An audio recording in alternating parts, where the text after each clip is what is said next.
ये कहानी उस लड़के की जो सिर्फ से में झाड़ू लगाया करता था, लेकिन एक एलेक्सर ने उसकी जिंदगी बदल दी और एक हीरो को जन्म दिया। चलो शुरू करते हैं इस कहानी का पहला एपिसोड। तो नमस्कार, शुभारंभ, लाइक सब्सक्राइब बटन दबाओ। और हमें अब कहानी की शुरुआत में बता देता है कि इंसान कैसे अपने मेरिटाइन को जगाता है और फिर हेवन और अर्थ में राज करने लगता है। लेकिन एक दिन हेवन गिर जाता है और इंसान भी पूरी तरह से हार जाता है, क्योंकि डीमन किंग धरती में आ जाता है और नॉर्थन डीमन किंग सब और आतंक मचाने लगता है। इसीलिए इंसान इमॉर्टल के साथ मिलकर अपने ब्लड को सैक्रिफाइस करता है और एक मैजिकल एलेक्सर बनाता है। लेकिन ये राज नॉर्थन डीमन किंग को पता चल जाता है और वो सीधा इस एलेक्सर को लेने के लिए हमला बोल देता है और इमॉर्टल से लड़ने लगता है, जहाँ पे ह्यूमन इमॉर्टल इस एलेक्सर को बचाने के लिए लड़ने लगता है और दोनों के बीच टकराव होता है, जहाँ पे northern demon king dragon technique use करके उस पर अटैक करता है। लेकिन ह्यूमन इमॉर्टल हू माउंटेन को समन कर देता है और उस ड्रैगन टेक्निक को सुप्रेस कर देता है, जिसको देख के डीमन किंग खुश नहीं होता है और वो अपनी फॉलन स्टार टेक्निक को यूज करता है और सीधा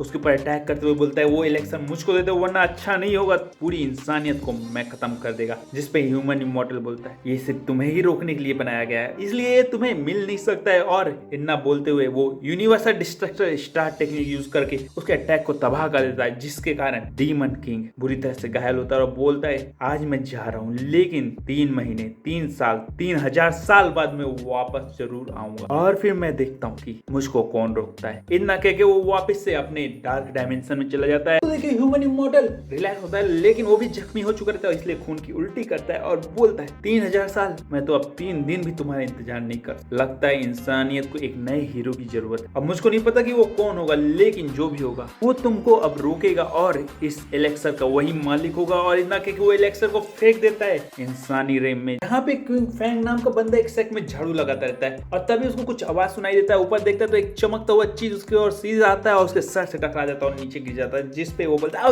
क्या है ये, कोई पत्थर फेंका है क्या? और वो देखता है तो वो पत्थर नहीं होता है, उससे अच्छा स्मेल आता रहता है और उसको भूख भी लगता है। लेकिन इससे पहले वो कुछ समझ पाता, वो एलेक्सर अपने आप उसके अंदर घुस जाता है और उसके अंदर एनर्जी का बैलेंस बिगड़ने लगता है, उसको दर्द होने लगता है, तकलीफ होने लगता है, वो झुकने लगता है, एनर्जी रिलीज होता है और उसके सामने जो झाड़ू था अब वो जल जाता है और वो बेहोश हो जाता है। अब क्या था, उसको कुछ समय बाद होश आता है, लेकिन उसको पता नहीं रहता कि उसके साथ क्या हुआ रहता है। तभी वहां से कुछ बंदे गुजरते हैं, जिसमें से एक का नाम तिन युआन रहता है और उसके चमचे रहते हैं और लड़की का नाम इन रहता है, जो हंसते हुए जाते रहते हैं और सामने में उसको देख के उसका मजाक उड़ाने लगते हैं और बोलते हैं कि अरे लड़के, तुझको कुछ काम दिया था ना, तुझे वो काम नहीं करना है। एक तो पहले सेक्स से चोरी करता है और ऊपर से जो पनिशमेंट मिली है उसको भी पूरा नहीं कर, तुझको शर्म नहीं आता है, तुझे सेक्स मास्टर से डर नहीं लगता है मुझे ही तुझे सजा देना होगा। और इतना बोल के उसके ऊपर वार करता है, जिसको वो रोक नहीं पाता है, क्योंकि उन लोगों ने पकड़ भी लिया था, उसको पीटने लगते हैं और वो बोलता है कि मैं तुम्हारा नौकर नहीं हूँ और मैंने कोई चोरी नहीं की है और मुझको फंसाया गया और मैं जानता हूँ कि वो सब तुमने ही किया। जिसको सुन के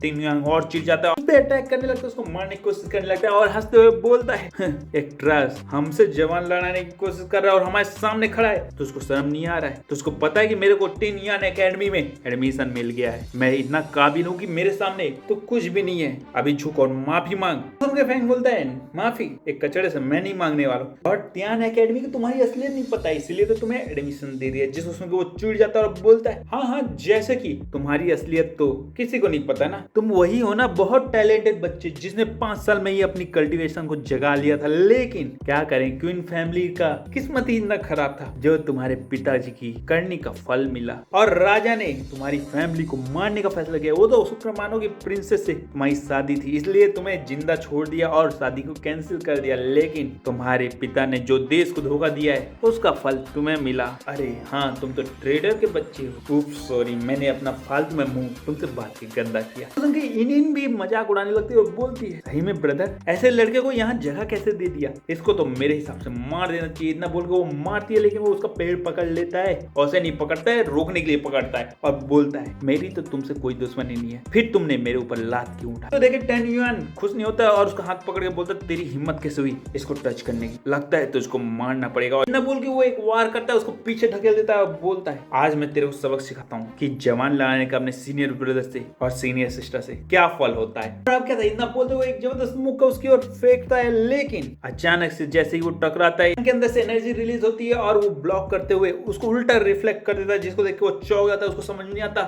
को कि यहाँ क्या हुआ है और वो पूछता है कि तुमने कल्टीवेशन को कब से स्टार्ट कर दिया? एक ट्रेडर का लड़का कल्टीवेटर नहीं बन सकता, तो तुमने कब किया? और और ये कौन सी टेक्निक थी, कहाँ से सीखा, इतना बोल के वो अटैक करता है। लेकिन इस बार फैंग नहीं संभल पाता है और उसके ऊपर अटैक हो जाता है और वो बुरी तरह से मार खाने लगता है और बाकी लोग भी आके उसको मारने लगते हैं। जैसे ही टिन युआन उसको खत्म करने की कोशिश करता है, पीछे से आवाज आती है, रुक जाओ, क्या हो रहा है, जिसको देख के बाकी लोग रुक जाते हैं और बोलते हैं सीनियर सिस्टर, और इतना बोल के सब रुक जाते हैं और चुपचाप खड़े होकर देखने लगते हैं। लेकिन टिन युआन रुकता नहीं और बोलता है, लिनेरा तुम जब देखो इसका पक्ष क्यों लेती हो और तुम यहाँ फिर से इसको बचाने आ गई हो, आखिर इसका और तुम्हारा रिश्ता क्या है। तो सुन के वो बोलती है, अरे पागल, मैं इसकी सीनियर सिस्टर हूँ, इसीलिए मैं इसको बचा रही हूँ और ये मेरा जूनियर डिसेबल है, तुझको समझ नहीं आता है। जिस पे बोलता है, अच्छा सीनियर सिस्टर, तो मैं तो सीनियर ब्रदर हूँ ना फिर, और ये अभी झाड़ू नहीं लगा रहा है, ये अपनी पनिशमेंट को पूरा नहीं कर रहा है और इसीलिए मैंने इसको सजा दिया है, तो तुम्हें क्या दिक्कत हो रहा है, और ऊपर से ये मेरे से जवान लड़ा रहा है, तुम्हें पता है ना कि अपने सीनियर से जवान लड़ाना गलत होता है। जैसे सुन के यूनारा बोलती है, अच्छा जवान लड़ा रहा है, जैसे कि मेरे को तो पता ही नहीं है कि यहाँ पे कौन किससे जवान लड़ाता है, मेरे सामने ये खेल नहीं खेलना है वरना अच्छा नहीं होने वाला। जिसको सुन के बाकी लोग भी बोलते हैं, हाँ सीनियर सिस्टर, इसने जवाब लड़ाया है और इसने अटैक भी करने की कोशिश किया है, इसको सजा देना है, सजा देना है। सब लोग बोलने लगते हैं, जिस पे यूनारा बोलती, तुम लोग तो चुप हो जाओ, मुझको तुम्हारी हर हरकतों के बारे में पता है और इसीलिए मेरे से पंगा नहीं लेना है वरना अभी इसी तलवार से तुम्हारा काम तमाम कर देना है। जिसको सुनकर लोग सब चुप हो जाते हैं और बोलते हैं, सच में सीनियर सिस्टर को कोई ठग नहीं सकता है, उसे भी वो कोई नई थोड़ी है, उनको जैसे नहीं पता है, और अब वो चुपचाप पीछे हट जाते हैं। और ये सब देख के टिन युआन एकदम आग बबूला हो जाता है, लेकिन वो फैंग को छोड़ देता है और वो फैंग वहां से जाने लगता है,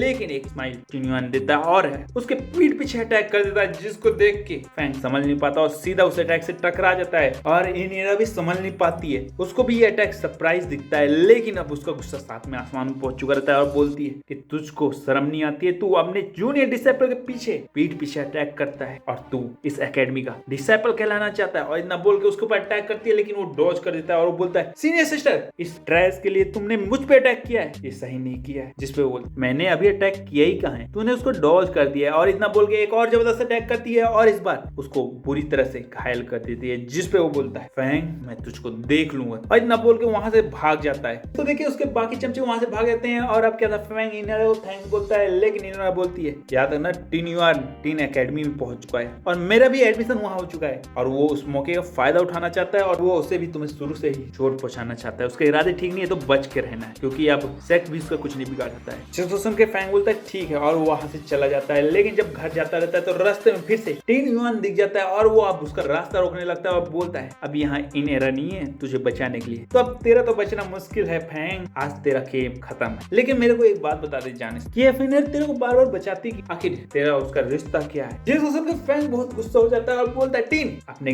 गंदे दिमाग को बंद कर और अपने मुंह पे लगाम रख और सीनियर सिस्टर इनेरा के बारे में बात करना बंद कर। जिस पे वो बोल रहा था, एक मिनट, कहीं तुम्हारा उसका रिश्ता तो नहीं है, लेकिन मेरे को समझ नहीं आता कि तुमने क्या बोल के उसको फंसाया है। जिस पे इनिन भी मजाक उड़ाते हुए बोलती, सच में सीनियर सिस्टर कितनी भोली है और अंधी है कि इसके प्यार में पड़ गई है, मैं तो इसको देखूंगी नहीं, आखिर इसने क्या जादू चल दिया है। हाँ ये ट्रेडर का बेटा है, पक्का इसने भी कोई चाल चला है। जिसको सुन के फैंग और गुस्सा हो जाता है और अब क्या था, वो सीधा उसके ऊपर अटैक कर देता है, लेकिन टिन युआन एक हाथ से उसको रोक लेता है और बोलता, अरे लड़के भूल के क्या, इनेरा यहाँ नहीं है, अब तेरे कोई बचाने वाला नहीं है, और भी तूने मेरे पे अटैक किया है, अब तेरा मरना निश्चित है। और इतना बोल के उस पर अटैक करता है और उसको पीछे ढकेल देता है, उसको पीटने लगता है। लेकिन उसके अटैक को खाने के बाद भी फैंग उठता है और बोल, चलो ठीक है, बहुत हो गया, तुमने पहले मेरा मजाक उड़ाया, फैमिली का मेरे उड़ाया, और अब सीनियर सिस्टर इनेरा का भी, और इसीलिए अब सही समय आ गया है तुम्हें सबक सिखाने का और अपनी कल्टीवेशन का असली पावर दिखाने का। तुम्हें लड़ने का बहुत शौक है ना, तो मैं लड़ने के लिए तैयार हूँ, लेकिन अगर मैं जीता तो टीन एकेडमी की जो सीट है वो मेरी होगी, अगर तुम्हें मंजूर है तो चलो आओ लड़ते हैं। जिसको सुन के वो बोलता है, चलो ठीक है, लेकिन तुम्हें क्या लगता है कि तुम इतने काबिल हो कि वो सीट को पा सकते हो? नहीं, लेकिन तुम्हारी दिल को खुश करने के लिए और लड़ने के लिए मैं तुम्हारे सब को मंजूर करता हूँ। और अब क्या था, इतना बोल के वो अटैक करता है, लेकिन एक झटके में ही फैंग उसको पीछे ढकेल देता है। उसको समझ नहीं आता कि क्या हुआ, वो दोबारा अटैक करता है, लेकिन इस बार उसको उठा के पटक देता है और तीसरी बार वो मारता है तो उसको पकड़ के गोल गोल घुमा के फेंक देता है। जिसको देख के हर कोई चौंक जाता है और बोलता है, ये फैंग कब से इतना ताकतवर हो गया। तभी दूसरा बोलता है, कहीं ये अपनी कल्टीवेशन को छुपा तो नहीं रहा था? हाँ ऐसा ही होगा, वरना अचानक से ये इतना ताकतवर कैसे होता है। और अब क्या, टिन युआन तो हार चुका था और बुरी तरह से नीचे गिरा हुआ था। उसको भी समझ नहीं आता कि उसका अटैक उसके ऊपर कैसे काम नहीं कर रहा था और उसने इतने आसानी से उसको कैसे मार दिया था, और इसीलिए वो कुछ भी नहीं कर पा रहा था। लेकिन मनी मन गुस्सा हुए पड़ा था। इधर से फैंग बोलता है, आज से तुम्हारी टीन एकेडमी की सीट मेरी हुई, तुम्हें पता है ना, अपने शर्त से नहीं मुंह खड़ना। और इतना बोल के वहां से चला जाता है, लेकिन पीछे टिन युआन चिल्लाता है, फैंग मैं तुझको नहीं छोड़ूंगा, आज की बेइज्जती का बदला तुझे मार के रहूंगा। और इतने में सीन बदल जाता है और हमको फ्रैंक को नहाते हुए दिखाया जाता है, जहाँ पे इनेरा पहुंच जाती है, जिसपे बोलता है सीनियर सिस्टर आपने बताया नहीं आप आ रही है, जिसपे वो बोलती है मेरे सामने शर्म की कैसी बात है, तो तुम्हें बचपन से देखा है और वैसे भी ये लो चिकन तुम्हारे फेवरेट है वो मैं लाई हूँ, जिसको सुनकर वो खुश हो जाता है और वो चिकन खाने चला जाता है। तभी वो बोलती है मैंने सुना कि तुमने टीन यूनियन को आज फाइट में हरा दिया है, ये कैसे हुआ, तुमने कल्टीवेशन कब से स्टार्ट किया और मेरे को क्यों नहीं पता, जिसपे वो बोलता है कि मैं एक मजबूरी कहानी बता पा रहा था, लेकिन मैंने 5 साल पहले ही कल्टीवेशन को स्टार्ट कर दिया क्योंकि मेरे को भी टीन एकेडमी जाना था और अपने फैमिली के ऊपर झूठे आरोप जो लगे उसको हटाना था और अपने दुश्मनों से, असली दुश्मनों से बदला लेना था, बस इसीलिए मैंने नहीं बताया। सीनियर सिस्टर प्लीज बुरा ना मान, जिसपे वो बोलती हाँ हाँ मैं समझती हूँ तुम्हारी बात, लेकिन ध्यान रखना कि टीन यूनियन बहुत ही चालाक लोमड़ी है और वो इतना आसानी से हार नहीं मानने वाला है और वो कुछ ना कुछ उल्टी हरकत जरूर करने वाला है, तो सावधान रहना। जिसपे वो बोलता है ठीक है सीनियर सिस्टर मैं इस बात का ध्यान रखूंगा। इसी के साथ तूने अभी तक लाइक सब्सक्राइब नहीं किया है तो यार कर देना है और अगर नेक्स्ट एपिसोड चाहिए तो यार कमेंट में बता देना है। और इसके बाद क्या था वो अपना कल्टीवेशन करने बैठ जाता है और एपिसोड खत्म हो जाता है। मैं अगला एपिसोड मिलता हूँ अगर तुमने कमेंट करा है।